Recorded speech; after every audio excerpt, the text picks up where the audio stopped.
Welcome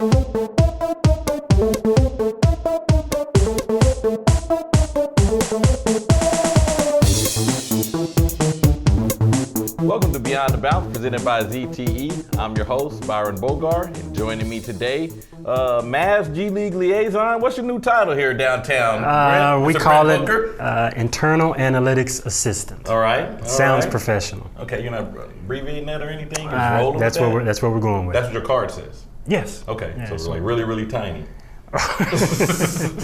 Or do you stack the title on your card? Yeah, you're asking a lot of questions. I just roll with what they tell me. Well, welcome to the show, Brent.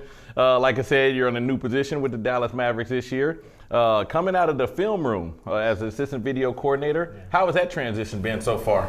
It's been seamless. Our organization is unique in that we have the opportunity to work with everyone within the organization. So when I was in the film room, I work with the head coaches, assistant coaches, the scouting department, analytics department. So everyone has a familiarity with what other positions do. And so when I was able to transition out of the video room, it was seamless for me.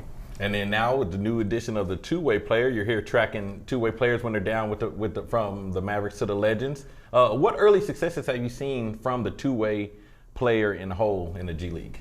I think it's beneficial for us and for other teams. Obviously, when injuries come into play, when you're playing back-to-back games and you want to give guys a rest. Obviously, we have a team has some veterans, but we're also in a youth movement. But with that's perfect for a two-way because they can fit into the youth movement while at the same time giving rest to our veteran players. And so it gives them both G League experience while at the same time gaining NBA experience perhaps in the same week. And so I think that's beneficial for everyone where they train here and then they can go play in games there and come right back. So the more games, the better.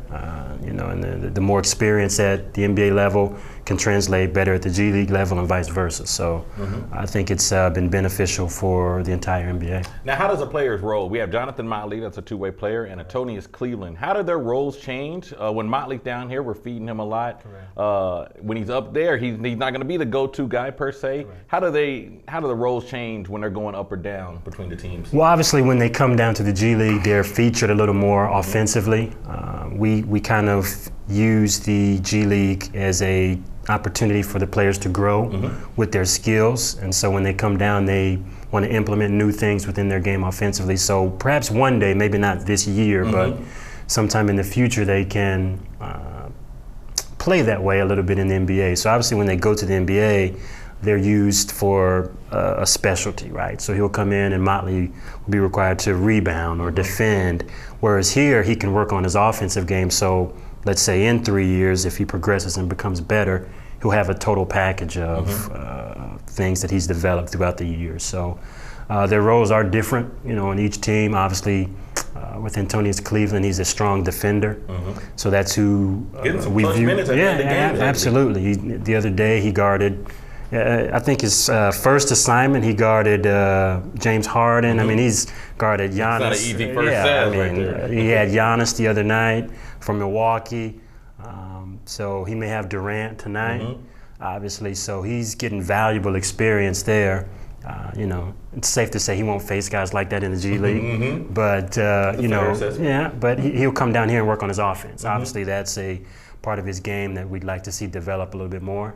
But defensively, we feel like he can contribute at the NBA level. So we kind of, it's some good symmetry between both teams in developing a total player as opposed to, just having a player play one way. Now, you touched on the two-way player being able to just step in immediately, maybe giving the guys or some vets a couple of days rest. Correct. And you never know. How does that help when they're already kind of in rhythm here and then they get to just transition right into either a practice or a game situation if need be? How important is it to have these games that they're getting here, those reps, and then they're easy to transition when it gets to it's very valuable, especially since the Legends run the same offensive sets that we run with the Mavs. So there's great symmetry between Coach McKinnon and Coach Carlisle.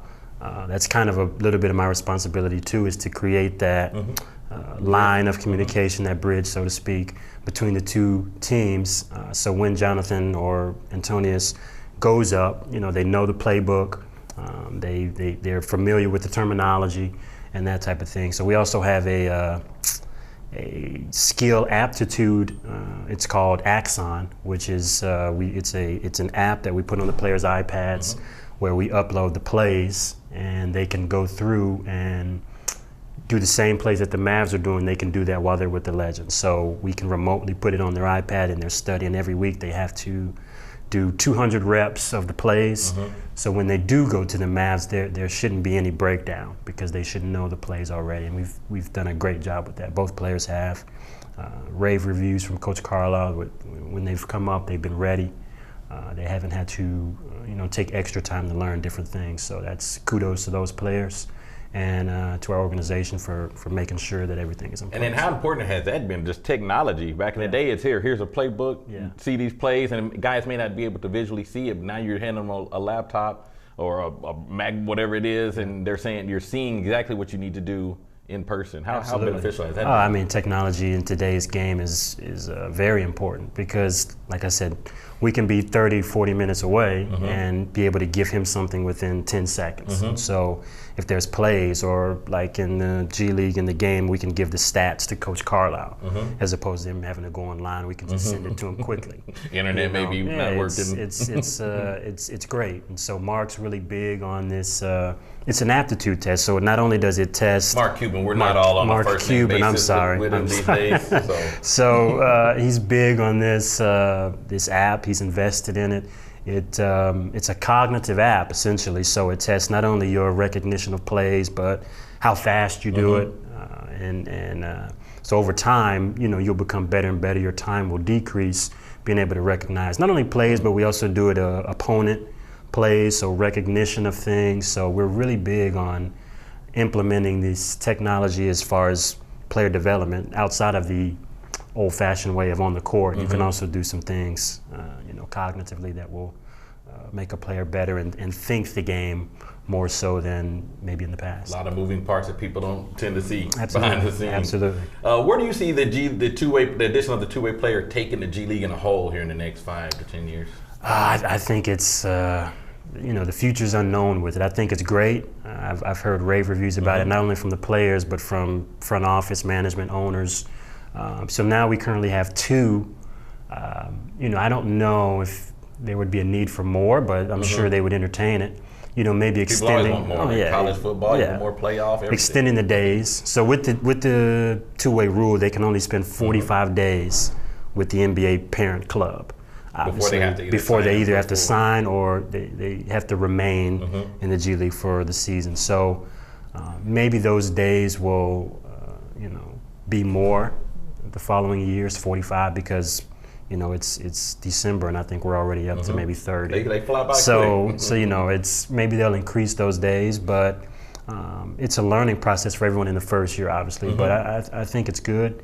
And we'll revisit it this summer, obviously, and kind of see where we need to tweak some things and put that input to the NBA, and hopefully, next year it'll be better. Now, with technology, and like you said, we're already approaching separate dates, are you always constantly looking for the next two-way player, or are you just strictly focus on the ones you have right now? Well, absolutely, because like I said, if those 45 days end and we're put in a situation where we have to make a decision, we could sign that player. So a two-way contract can turn into an NBA contract. And so once we do that, then that opens up another two-way spot. And so we're always scouting the G League and Europe for potential players, whether or not we use those 45 days or not, you always need to know what's going on.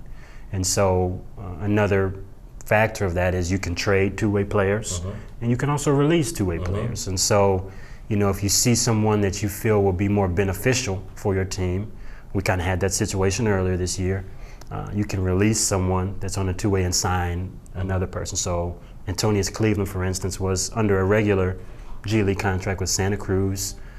We had a need for a defender. We had been scouting him for a couple weeks, and we transferred his G League contract into a two-way contract.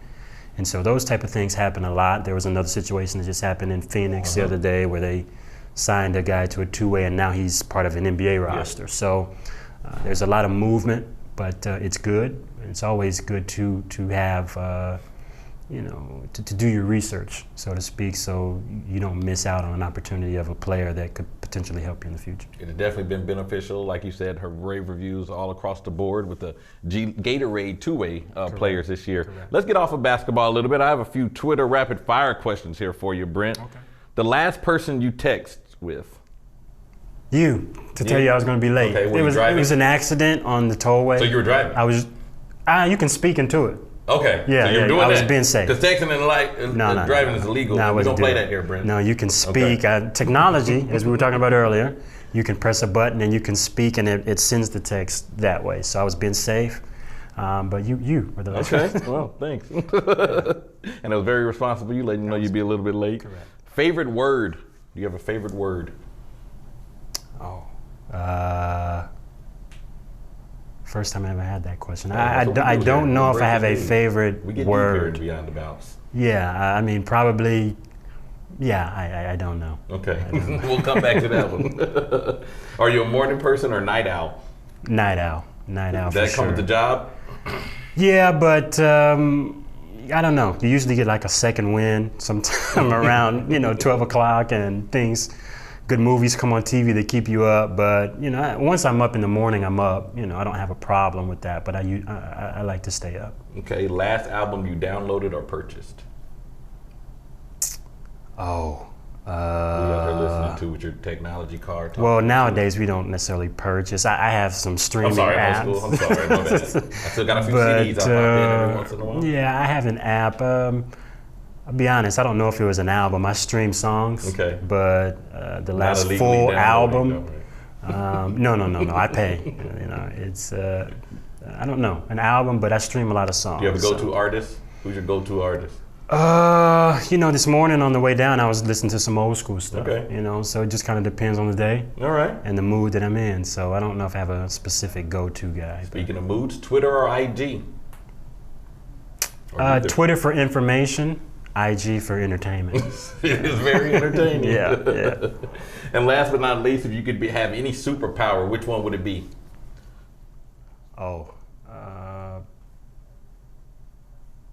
I'd probably like to be invisible. Invisible? Yeah. Any reason to that? Why you don't want to see me, Brent? I think it would be exciting. Be like a fly on the wall, hearing some conversation. Absolutely, zoom in and out of banks, that type of thing. So. Well, Brent, thanks for joining us here on the show today, taking time out of your busy schedule and coming on down here to Frisco. And then thank you for joining us here on Beyond the Bounce. Until next time, we'll see you later.